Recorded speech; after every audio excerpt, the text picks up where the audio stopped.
बारे में हमने देख लिया था। ठीक है, तो अब हम उनके आगे देखेंगे कि अब वो सेल करते क्या हैं। ठीक है, तो यहाँ पे जो चैप्टर है ऊतक, यहाँ पे जो हमारा कोशिका है, ठीक है, हमने देखा था कोशिकीय जीव जैसे कि एक ही कोशिका के जो बने थे अमीबा, ठीक है, उनमें वही पूरी कोशिका उनकी गति के लिए, भोजन के लिए, श्वसन के लिए, सब के लिए वही उत्तरदायी होता है। वैसे ही बहुकोशिकीय जीवों में करीब लाखों कोशिकाएं होती हैं जो कि अलग अलग कार्यों के लिए बनी होती हैं। ठीक है, जैसे पेशी कोशिका का फैलना सिकुड़ना जिससे गति होती है। रक्त जो होते हैं क्या करते हैं, अब वो ऑक्सीजन, भोजन, हार्मोन और अपशिष्ट पदार्थों का वहन करते हैं। ठीक है, तो इस तरह से अलग अलग जो होती हैं कोशिकाएं और वो जो होती हैं यहाँ पे कार्य करती हैं। वैसे ही पौधों में जो होती है कुछ वाहक नलिकाएं होती हैं जो भोजन और पानी को एक जगह से दूसरी जगह ले जाती हैं। तो ये जो कोशिकाएं होती हैं इनका एक अपना एक विशिष्ट समूह होता है। ठीक है, एक ऐसा समूह जो कि एक ही तरह के कार्य करने के लिए सक्षम होते हैं। तो मतलब एक विशिष्ट समूह वाले जितनी भी कोशिकाएं होंगी वो एक साथ होंगी, और यही जो कोशिकाओं का समूह होता है वो ऊतक कहलाता है। ठीक है, यहाँ पे जैसे कि है वे कोशिकाएं जो आकृति में एक समान होती हैं और कार्य को एक साथ संपन्न करती हैं, समूह में एक ऊतक का निर्माण करती है, यानी उन्हें एक ऊतक कहा जाएगा। अब है क्या पौधे और जंतुओं में एक ही तरह के ऊतक होते हैं? ठीक है, तो हमें पता है कि दोनों में बहुत ज़्यादा अंतर होता है। हमें पता है कि पौधे स्थिर होते हैं और लेकिन जंतु गमन करते हैं। पौधे स्थिर होते हैं तो उनको खड़े रहने के लिए क्या होगा, सहारा चाहिए होगा। ठीक है, यानी उन्हें यांत्रिक सहायता चाहिए होगी। ठीक, और वो यांत्रिक सहायता देने वाले जो टिश्यू यानी ऊतक होते हैं वो मृत कोशिकाओं के बने होते हैं। वहीं जंतु जो हैं वो अपनी जो भोजन, आश्रय, साथी के लिए बहुत इधर उधर मतलब विचरण करते हैं। तो वो पौधे की अपेक्षा ज़्यादा ऊर्जा का उपभोग करते हैं। जंतु और पौधे जो होते हैं उनकी वृद्धि जो होती है में बहुत भिन्नता होती है। जैसे कि पौधे होते हैं ज़्यादातर निरंतर बढ़ते ही रहते हैं, लेकिन जंतुओं में क्या होता है कि वो एक निश्चित टाइम तक बढ़ते हैं, मतलब एक निश्चित एक सीमित समय तक के लिए उनमें वृद्धि होती है। नेक्स्ट देखते हैं आगे है कि ये जो ऊतक होते हैं इनमें, ठीक है, पौधों में वो कौन से होते हैं? तो वो है वृद्धि या विभजोतक या स्थायी ऊतक और स्थायी ऊतक। यानी कि एक हो गया मेरिस्मेटिक यानी विभजोतक ऊतक, एक हो गया परमानेंट टिश्यू यानी कि स्थायी ऊतक। ठीक है, तो ये दोनों टिश्यू ही इनमें मेन होते हैं। जंतु कोशिकाओं में जो होती हैं ज़्यादातर वो विभाज्य और अविभाज्य, कई क्षेत्रों में उनकी निश्चित सीमा नहीं होती, कई क्षेत्रों में होती है। तो इसको भी हम अलग अलग तरीके से देखेंगे। जो जटिल होते हैं, मतलब जंतु जो होते हैं वो जटिल होते हैं, वो पौधे की अपेक्षा, यानी कि उनकी संरचना जो कि ज़्यादा से ज़्यादा जटिल होती है। इनमें अलग अलग तरह के ऊतकों की संरचना होती है जिससे उनको की संरचना, गति सब कुछ प्रदान होती है। ठीक है, अब हम स्टार्ट कर रहे हैं पादप ऊतक, यानी कि यहाँ पे है प्लांट टिश्यू जिसमें सबसे पहला विभजोतक या फिर मेरिस्मेटिक। यहाँ पे 2 जार लिया गया है पानी से भरा हुआ, उसमें अनियन रख दिया गया। ठीक है, 2-3 दिन रख के देखा गया तो इसमें इसकी जो रूट थी वो बढ़ी, लेकिन एक का जो 2 वाला था इसके रूट को कट कर दिया गया और फिर 5 दिन तक रखा गया तो देखा गया कि इनकी जो रूट थी, ठीक है, तो यहाँ पे इसमें कोई वृद्धि नहीं हुई। तो ऐसा क्यों हुआ? तो जब पौधे वृद्धि कर रहे होते हैं तो उनके कुछ निश्चित क्षेत्रों में वृद्धि हो रही होती है। ठीक है, और ये जो होते हैं ये ऊतकों के विभाजन की वजह से होता है। तो जो ऊतक हमेशा विभाजित होते रहते हैं उनको कहा जाता है मेरिस्मेटिक टिश्यू या विभजोतक।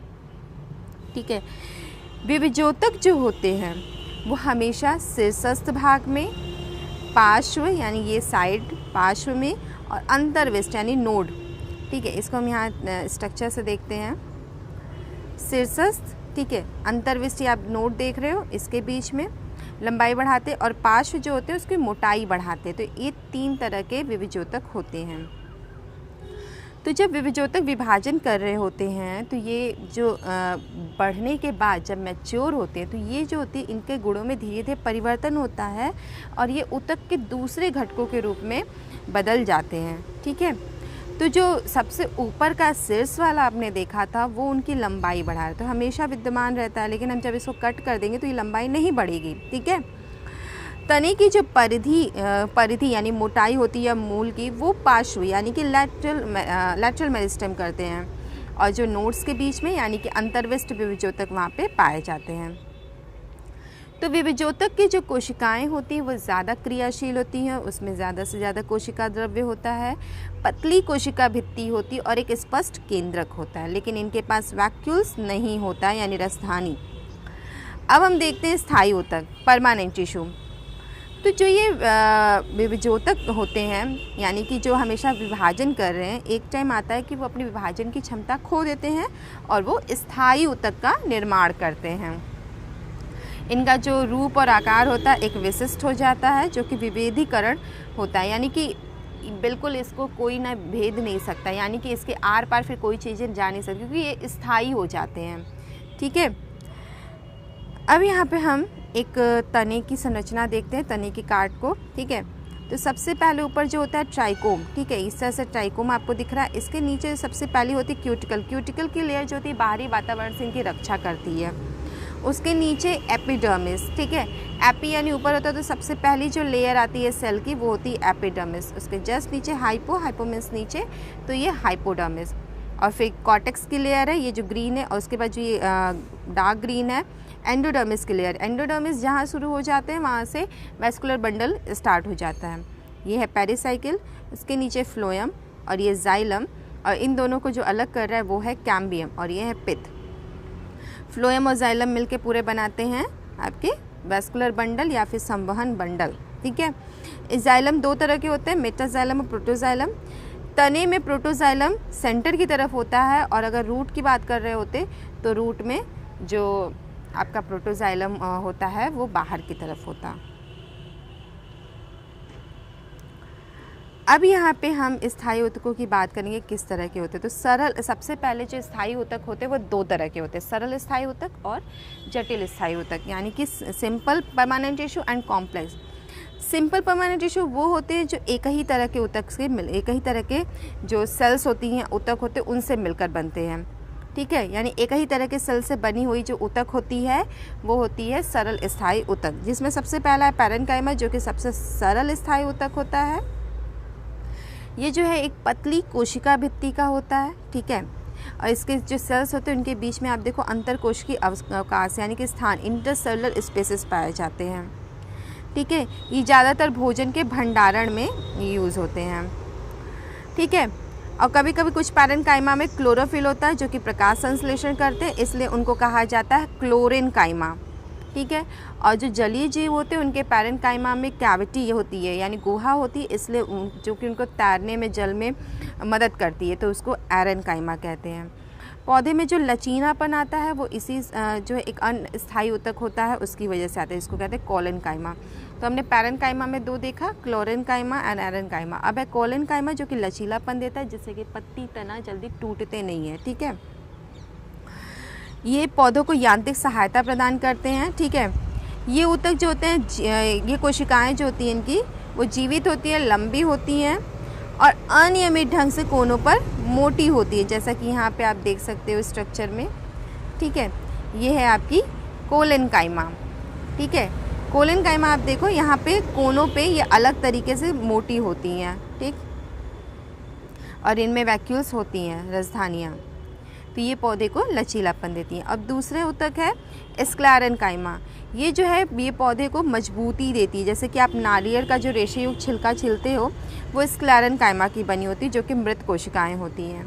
ये लंबी और पतली होती है जिसमें कि लिग्निन की एक मोटी परत होती है। ठीक है, और ये जो होती हैं आंतरिक स्थान इनमें नहीं होता है। यहाँ पे आप देख सकते हो स्ट्रक्चर। ठीक है, ये है स्ट्रक्चर इसका। यहाँ देखिए एक सेल दूसरे सेल से बिल्कुल कॉम्पैक्टली अरेंज्ड है। ठीक है, और ये पूरी तरह से लिग्निन से ढकी हुई हैं। तो इस तरह से हमने सिंपल परमानेंट टिश्यू में तीन सेल देखे, तीन ऊतक देखे जो थे parenchyma, collenchyma and sclerenchyma. Parenchyma में दो था, क्लोरेन, ठीक है, क्लोरेन यानी जिसमें क्लोरोफिल था, और यहाँ पे था आपका एरेन्काइमा, और ये था कोलेनकाइमा जो कि आपके लचीलापन देता है। ठीक है, आगे है जो स्क्लेरेन्काइमा होता है वो तने में जो वैस्कुलर बंडल देखा हमने और पत्तियों के शिराओं, बीजों, ये सब में जो होता है कठोर छिलके जो वहाँ पे प्राप्त होते हैं हमें, वहाँ पे स्क्लेरेन्काइमा उनको मजबूती प्रदान करता है। ठीक है, अब एक जो है एक पौधे का जो पत्ता लिया गया है उसको एक स्लाइड बनाई गई, ठीक है। आप इधर देखो, इसकी जो साइड होती है लेयर, इसमें कुछ दिख रहा है और यहाँ पे ऊपर, तो यहाँ पे ये जो हैं, ठीक है, ये कुछ ऐसी होती हैं जिसको कि स्टोमेटा कहते हैं, जिससे कि वाष्पोत्सर्जन की क्रिया गैसों के लिए ये होती हैं इसकी रक्षक कोशिकाएं, गार्ड सेल्स, ये जो है स्टोमेटा बनाती हैं, ठीक है। अंदर की वॉल इसकी थिक होती है, ठीक है, और ये बाहर की थिन होती है, ठीक है। ये होती है रक्षक कोशिकाएं। तो ये जो होती हैं एपिडर्मिस पे होती हैं, जो कि हमने सबसे पहले ऊपर की जो लेयर, कोशिकाओं की जो लेयर देखी थी, ठीक है।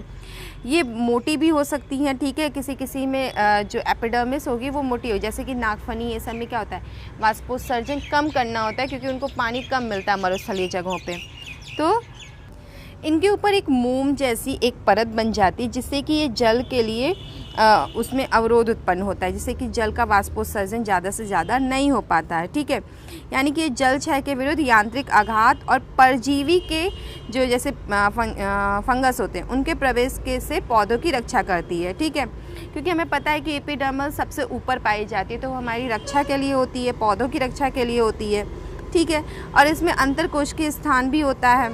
तो इस तरह से ये एक तो आपकी वाष्पोत्सर्जन की क्रिया के लिए होती हैं, दूसरी प्रोटेक्शन के लिए होती हैं। इन्हीं एपिडर्मिस पे स्टोमेटा होते हैं, जिसकी हमने बात की अभी, रंध्र, ठीक है। और इन पे जो ये गार्ड सेल्स थी, ये वृक्कों के आकार की होती हैं, ठीक है। और ये वायुमंडल से गैसों के आदान प्रदान को करती हैं, ठीक। आगे देखते हैं कि जड़ों की जो एपिडर्मल कोशिकाएं होती है वो पानी को सोखने का कार्य करती हैं, ठीक है। उनमें बाल प्रवर्त यानी कि रूट हेयर्स ऐसे जो होते हैं, अगर रूट है ये तो इसमें ऐसे ऐसे आप देखोगे रूट हेयर्स निकले रहते हैं, तो वो पानी को सोखने का यानी अवशोषक का काम करती हैं। मरुस्थलीय पौधों के जो बाहरी सतह की एपिडर्मिस होते हैं उस पर क्यूटीन होती है, ठीक है, क्यूटीन की लेप होती है, ठीक है, जिससे कि वो बाहरी जो वातावरण होते हैं शुष्क वातावरण से उनको बचाती है, ठीक है। अब जैसे जैसे वृक्ष की आयु बढ़ती है तो उनकी जो बाहर की सुरक्षात्मक ऊतक होता है उनमें परिवर्तन होने लगता है, ठीक है। तो वो जो होती हैं वो द्वितीयक विभाज्योतक यानी कि सेकेंडरी मेरिस्टेम में बदलने लगती हैं, ठीक है, जो कि कॉर्क बनाती हैं, जो कि पेड़ों की छालें होती हैं, ठीक है। ये मृत कोशिकाएं होती हैं, ठीक है। इनमें अंतःकोशिकीय स्थान बिल्कुल भी नहीं होता है और ये पूरी तरह से सुबेरिन से ढक जाती हैं। इनकी जो वॉल होती है वो पूरी सुबेरिन से चारों तरफ से घिर जाती है हर एक कोशिका की, जिससे कि ये हवा और पानी के लिए अभेद्य हो जाते हैं। अब देखते हैं जटिल स्थायी ऊतक यानी कि कॉम्प्लेक्स परमानेंट टिश्यू। ये ऐसे ऊतक होते हैं जो कि यहाँ पे अलग अलग ऊतकों से मिलकर बने होते हैं, ठीक है। ये जो होते हैं ये साधारण स्थायी ऊतक इनको कहा जाता है, ठीक है। यहाँ पे ये एक तरह से स्थायी ऊतक में जो होते हैं वो जटिल ऊतक हो जाते हैं, कि मतलब यहाँ पे कई कोशिकाओं का समूह हो जाता है, जैसे कि यहाँ पे जाइलम और फ्लोएम मिलकर जटिल ऊतक बनाते हैं। जाइलम और फ्लोएम जो होते हैं एक संवहन बंडल होते हैं यानी संवहन ऊतक होते हैं, जो वातावरण से पौधों को जल और भोजन प्रदान करते हैं। जाइलम में होता है जाइलम ट्रैकीड, वाहिका, जाइलम पैरेन्काइमा और जाइलम फाइबर्स, ठीक है, जो कि स्ट्रक्चर आप यहाँ देख सकते हो नीचे, ठीक है। ये हैं ट्रैकिड्स, ये वाहिकाएं और ये जाइलम पैरेन्काइमा। तो इस तरह से यहाँ पे ये जो होते हैं जाइलम मिलकर इतनी चीज़ों से मिलकर बने होते हैं। जो ट्रैकिड और वाहिका है उनकी कोशिका भित्ति मोटी है, ठीक है, और इनमें जो परिपक्व मैच्योर सेल्स होती हैं वो मृत होती हैं, ठीक है, और ये नलिकाकार है, ठीक है। ये जो होती हैं जाइलम जो होती है पानी और खनिज जबड़ को ऊर्ध्वाधर संवहन यानी कि ऊपर, ठीक है, बिल्कुल ज़मीन से ऊपर की तरफ पानी को ले जाना, ठीक है। फ्लोएम 5 प्रकार के अवयवों से मिलकर बना है। चालनी कोशिकाएं यानी सीव सेल्स, ठीक है, उसके बाद चालनी नलिका सीव ट्यूब्स, साथी कोशिकाएं कंपेनियन सेल्स, फ्लोएम पैरेन्काइमा और फ्लोएम फाइबर्स, ये 5 चीज़ों से मिलकर बना होता है, ठीक है। ये जो होती है नलिकाकार होती हैं, ठीक है, और ये फ्लोएम जो होते हैं पत्तियों से भोजन को हर एक पौधे के विभिन्न भाग में पहुंचाते हैं, यानी ऊपर से नीचे का इनका कार्य होता है। पत्तियां हैं ऊपर, ठीक है, तो ये ऊपर से नीचे का कार्य इनका होता है। यहाँ पे सेल्स दिखाए गए हैं, यहाँ है चालनी प्लेट यानी, ठीक है, सीव प्लेट, यहाँ चालनी नलिका, sieve tubules, phloem parenchyma, companion cells. आगे देखते हैं जंतु ऊतक, ठीक है, अब हमने पौधे के ऊतक देख लिए, अब जंतु ऊतक देखते हैं। तो जंतु ऊतक हमें पता है कि हम भी जो होते हैं अलग अलग ऑर्गन्स बने होते हैं, ठीक है। तो यहाँ पे ये जो होते हैं अलग अलग ऊतकों से बने होते हैं, ठीक है, और वो अलग सेल से। होता क्या है, सबसे पहले होती है सेल। तो एक ही जैसे सेल मिलकर बनाती हैं टिश्यू, ठीक है। ये टिश्यू मिलकर बनाते हैं ऑर्गन, अंग, जैसे कि लीवर हुआ, पैंक्रियाज हुआ, स्टमक हुआ। अब ये ढेर सारे ऑर्गन मिलकर बनाते हैं ऑर्गन सिस्टम। जैसे कि आप अगर पाचन तंत्र की बात करो, डाइजेस्टिव सिस्टम की बात करो, तो उसमें माउथ टू एनस जितने भी ऑर्गन आते हैं वो डाइजेस्टिव सिस्टम होते हैं। तो वो एक एक ऑर्गन मिलकर सिस्टम, और ये ऑर्गन सिस्टम मिलकर बनाते हैं पूरी बॉडी। तो इसी तरह हमारे में भी कुछ अलग अलग कोशिकाओं का समूह होता है जो ऊतक बनाते हैं। तो सबसे पहले जो विशेष कोशिकाएं हैं उन्हें हम पेशीय कोशिकाएं कहते हैं, ठीक है, जो पेशी बनाती हैं। जैसे कि यहाँ पे चिकनी पेशी बना, यहाँ पे, ठीक है, जो कि आपके स्मूथ मसल्स फाइबर दिखाए गए हैं, ठीक। यहाँ पे जो हम फेफड़ों से सांस लेते हैं, ठीक है, तो उसमें क्या होता है कि वो जो होते हैं गैसों को अवशोषित करती हैं, रक्त के साथ उनको जो होती है शरीर के विभिन्न अंगों तक पहुँचाती हैं। माइटोकॉन्ड्रिया, ठीक है, माइटोकॉन्ड्रिया जो कि हमें इसी के सहारे ऊर्जा प्रदान करता है। रक्त जो होता है अपने साथ पदार्थों के जो विभिन्न तरह की चीज़ें होती हैं उनको शरीर में एक स्थान से दूसरे स्थान तक ले जाते हैं, जैसे भोजन और ऑक्सीजन को। और जो अपशिष्ट पदार्थ होते हैं उनको यकृत और वृक्क में जाके एकत्रित करके उनका प्यूरिफिकेशन कराता है, ठीक। तो जो रक्त है वो एक तरह का संयोजी ऊतक होता है, ठीक है। ये जो होते हैं भी तरल पदार्थ होते हैं, ठीक है। जो हमारे ऊतक हैं वो एपिथेलियम ऊतक, संयोजी ऊतक, पेशी ऊतक और तंत्रिका ऊतक। हमें ये 4 ऊतक पढ़ने हैं। सबसे पहला एपिथेलियम, फिर संयोजी, फिर पेशी, फिर तंत्रिका। तो सबसे पहले हम स्टार्ट कर रहे हैं एपिथेलियम ऊतक। एपिथेलियम ऊतक में क्या होता है कि हमारी जो शरीर के बाहर सबसे ढकी हुई जो संरचना प्रदान करते हैं, जो रक्षा देते हैं, वो होती है हमारी एपिथेलियम ऊतक, ठीक है।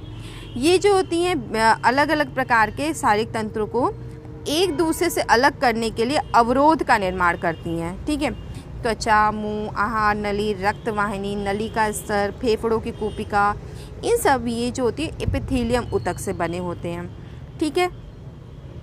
एपिथेलियम ऊतक की जो कोशिकाएं होती हैं हमेशा एक दूसरे से आपस में जुड़ी होती है और ये एक परत का निर्माण करती है। जैसे आप देखो यहाँ शल की घनाकार एक एक परत यहाँ पे बढ़ता जा रहा है, ठीक है। तो इस तरह से ये निर्माण करती हैं। तो देखते हैं ये क्या है, ठीक है। तो इन पदार्थों को आपस में चिपकाने वाले पदार्थ तो बहुत ही कम होते हैं, ठीक है, इसलिए यहाँ पे स्पेस जो होता है बहुत कम होता है, ठीक है। जो एपिथेलियम कोशिकाएं होती हैं वो शरीर के बीच पारगम्यता और बाहरी वातावरण के जो बीच जो एक जो कनेक्शन होता है, ठीक है, उसको जो होते हैं वो आदान प्रदान में एक महत्वपूर्ण भूमिका निभाती हैं। जो ज़्यादातर एपिथेलियम होते हैं वो रेशेदार आधार और झिल्ली से बने होते हैं। यहाँ पे अलग अलग संरचनाएं बताई गई, जैसे कि यहाँ पे कोशिकाओं में रक्त नलिका, ठीक है, स्तर या कूपिका, जहाँ की जो एक वर्णात्मक पारगम्य झिल्ली द्वारा होता है जो भी संवहन, यानी कि एक सेमी परमेबल मेम्ब्रेन द्वारा, वहाँ पे एक चपटी एपिथेलियम होती है जो कि शल की एपिथेलियम थी, ठीक है। आहार नली और मुंह के स्तर पे एक शल की एपिथेलियम ढकी होती है, ठीक है। यहाँ पे रक्षात्मक कवच या फिर त्वचा इन्हीं शल की एपिथेलियम से बनी होती है। आगे है जहाँ अवशोषण और स्राव होता है, जैसे कि आंत की जो भीतरी स्तर होती है वहाँ एक लंबी एपिथेलियम की कोशिकाएं मौजूद होती हैं, ठीक है।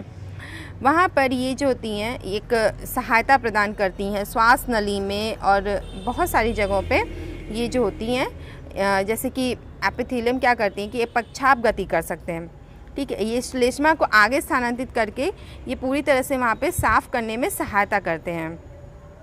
तो इस प्रकार के जो एपिथेलियम होते हैं वो पक्षाभी स्तंभाकार एपिथेलियम होते हैं।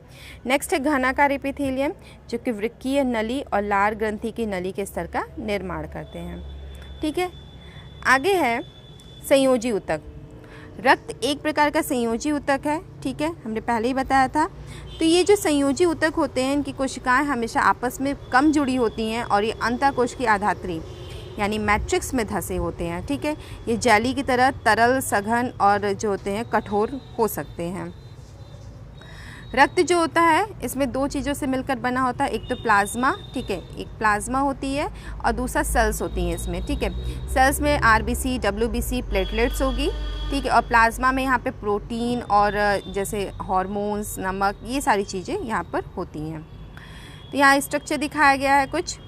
जो डब्ल्यूबीसी होती हैं 5 तरह की होती हैं, जिसमें कि सबसे पहले ए ग्रैनुलोसाइट्स 2 तरह के होते हैं। ए ग्रैनुलो का मतलब होता है कि जिसके साइटोप्लाज्म में कोई ग्रैन्यूल्स ना हो, जो कि होते हैं लिम्फोसाइट और मोनोसाइट। ग्रैनुलो जिनके कि साइटोप्लाज्म में ग्रैन्यूल्स हो, जो कि होते हैं न्यूट्रोफिल, इओसिनोफिल और बेसोफिल। और हमें पता है कि आरबीसी का आकार जो होता है वो द्विअवतलीय होता है, यानी बीच में वो धंसा होता है। और यहाँ पे ये प्लेटलेट्स दिखाई गई हैं, ठीक, ये लाल रक्त कणिका, यहाँ पे सभी सेल्स दिखाए गए। और ये जो है वसी ऊतक के सेल्स हैं और आगे है एरियोलर ऊतक, ठीक है। तो हम आगे देखते हैं। हमने रक्त देख लिया संयोजी ऊतक में। अब अस्थि भी एक तरह का संयोजी ऊतक है, जो कि हमारे पूरे जो है शरीर की संरचना का निर्माण करता है और हमारी मांसपेशियों को सहारा देता है और मजबूती प्रदान करता है।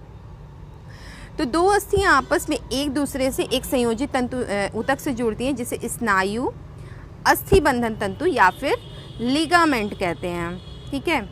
लिगामेंट जो होते हैं बोन टू बोन जोड़ते हैं, यानी B+B, ठीक है। ये जो होते हैं इनमें मैट्रिक्स बहुत कम होता है, ठीक है। एक दूसरा जो संयोजी ऊतक है जो कि बोन टू मसल, यानी बोन को, अस्थियों को मसल से जोड़ता है, उसको कहते हैं टेंडन, ठीक है। ये B+M, ठीक है, टेंडन। अगला संयोजी ऊतक है उपास्थि। तो हमने रक्त देखा, अस्थियां देखी, अब उपास्थि। ये जो होते हैं इनमें कोशिकाओं के बीच पर्याप्त स्थान होता है। इनकी जो ठोस मैट्रिक्स होती है वो प्रोटीन और शुगर की बनी होती है। ये जो होती हैं ये जोड़ों को चिकना बनाती हैं, यानी कि उपास्थि, जैसे आप नाक की ले लो, कान की, कंठ की, श्वास नली की। तो यहाँ जो अगर आप कान को मोड़ो तो आप मोड़ सकते हो, लेकिन आप हाथ को नहीं मोड़ सकते हो, ठीक है। तो ये बहुत लचीली होती हैं। अगला संयोजी ऊतक है एरियोलर। एरियोलर जो है वो त्वचा और मांसपेशियों के बीच होता है, ठीक है, स्किन और मसल्स के बीच। यहाँ पे ब्लड ट्यूब्यूल्स जो होती हैं इनके चारों ओर नसों में जो होती है अस्थि मज्जा जैसे जहाँ पाया जाता है, तो ये खाली जगह को भरते हैं और ऊतक की मरम्मत में सहायता करते हैं। नेक्स्ट है एडिपोज टिश्यू, यानी वसी ऊतक। इसमें जो होते हैं वो जो वसा होती हैं उनका यहाँ पे स्टोरेज होता है। ये जस्ट आपके स्किन के जस्ट लेयर ऊपर के नीचे होती हैं, जो कि ऊष्मी कुचालक का कार्य करती हैं। नेक्स्ट है यहाँ पे पेशी ऊतक, मस्कुलर टिश्यू। ये जो होती है मस्कुलर फाइबर्स से मिलकर बनी होती है। ये हमारी जो होती है बॉडी की मूवमेंट के लिए रिस्पॉन्सिबल होती हैं और ये एक तरह की प्रोटीन से मिलकर होती हैं, जिसे कि यहाँ पे सिकुड़ने वाला प्रोटीन कहा गया है, जो कि संकुचन और प्रसार के लिए गति देती है। नेक्स्ट है, इनमें जो होती है वॉलेंट्री एक्शन होता है, यानी कि ये हमारी इच्छा के अनुसार कार्य करती हैं, तो इन्हें कहा जाता है वॉलेंट्री मसल, जो कि रेखित होती हैं, यानी हम इनको अपनी इच्छा के अनुसार रोक सकते हैं, ठीक है। जैसे कि कंकाल पेशी, skeleton muscle, voluntary muscles and striated muscle, ये तीनों नाम इसी के हैं, ठीक है। यानी कि कंकाल पेशी, ऐच्छिक पेशियाँ और रेखित पेशियाँ। नेक्स्ट है आहार नली में जो होती हैं वहाँ पे जो प्रक्रिया होती है वो हमारी जो होती है इच्छा के अनुसार नहीं होती, उनको कहते हैं involuntary muscles, okay, involuntary unstriated muscles, यानी कि अरेखित होती हैं। और नेक्स्ट है हृदय की पेशियाँ, ठीक है, यानी कार्डियक मसल्स, जो कि हमारी इच्छा के अनुसार नहीं कार्य करती, यानी कि ये भी इनवॉलेंट्री मसल्स होती हैं, ये स्ट्रेटेड होती है, रेखित पेशियाँ होती हैं। यहाँ पे स्ट्रक्चर आपको दिखाया गया है, ठीक है। सबसे पहला जो है आपकी ऐच्छिक पेशियाँ, दूसरी अनैच्छिक और तीसरी आपकी हृदय की पेशियाँ। अब है तंत्रिका ऊतक। ये तंत्रिका जो ऊतक होते हैं ये बहुत हमारे शरीर में उत्तेजना या फिर किसी चीज़ की प्रतिक्रिया के लिए कार्य करते हैं, ठीक है।